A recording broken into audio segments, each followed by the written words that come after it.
بسم الله الرحمن الرحيم. السلام عليكم ورحمة الله وبركاته.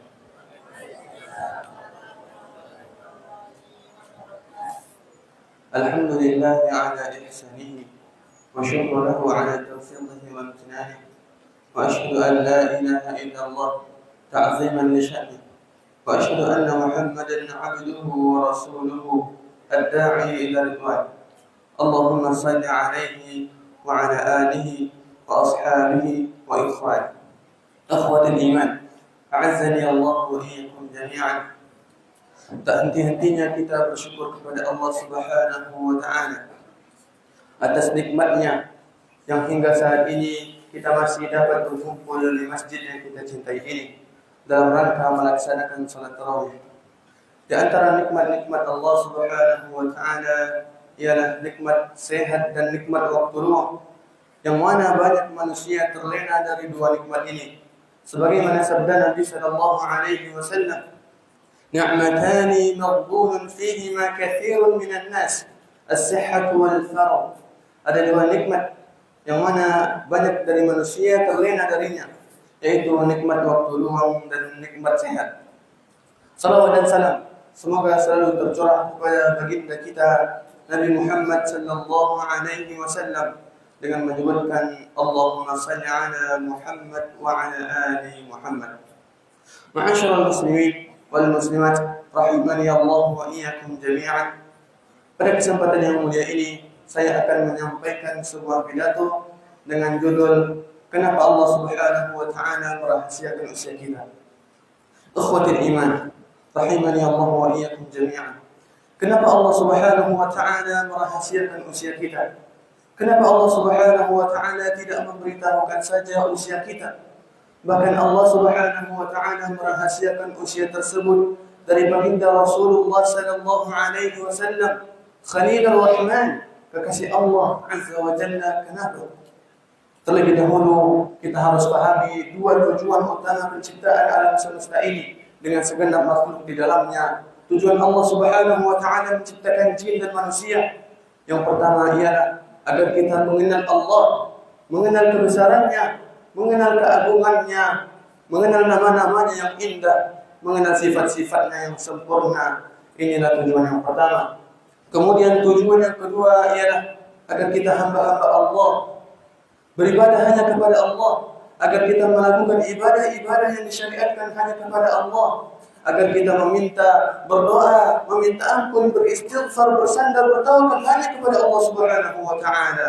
Allah Subhanahu wa Ta'ala berfirman dalam surat At-Talaq yang menunjukkan tujuan yang pertama dengan firman-Nya, Allahul ladzi khalaqa sab'a samawati wa minal ardi mithlahun yatanazzalu al-amru bainahunna لتعلموا أن الله على كل شيء قدير وأن الله قد أحاط بكل شيء علما.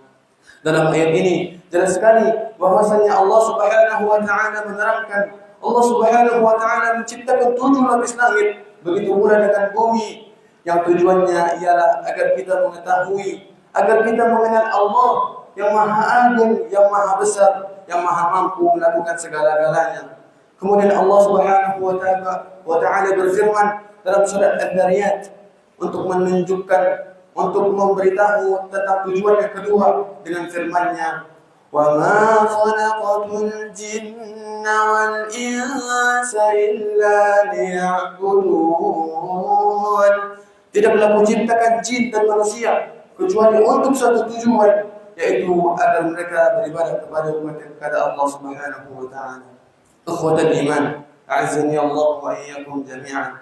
Allah Subhanahu wa Ta'ala merahasiakan usia kita agar kita bisa mewujudkan tujuan penciptaan, yaitu mengenal Allah, mengenal kebesarannya, mengenal keagungannya, dan beribadah hanya kepadanya. Ikhwatul iman, bayangkan jika Allah Subhanahu wa Ta'ala memberitahukan tentang usia seseorang, maka dia akan cenderung bermalas-malasan dalam beribadah, maka ia akan menunda-nunda ibadahnya kepada Allah Subhanahu wa Ta'ala. sampai ajalnya tatkala sudah mendekat, maka dia baru mungkin akan melakukan ibadah-ibadah kepada Allah Subhanahu wa taala. Ma'asyiral muslimin wal muslimat, rahimani Allah wa iyyakum jami'an.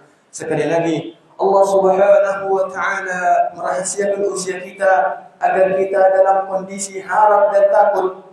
Kita berharap ampunannya, kita berharap rahmatnya, dan di satu sisi kita takut terhadapnya. Jangan-jangan sebentar lagi Allah Subhanahu wa taala mewafatkan kita, sementara amalan kita belum cukup, sementara dosa-dosa kita terus menumpuk di setiap harinya, dan kita belum sempat bertaubat kepada Allah Subhanahu wa taala.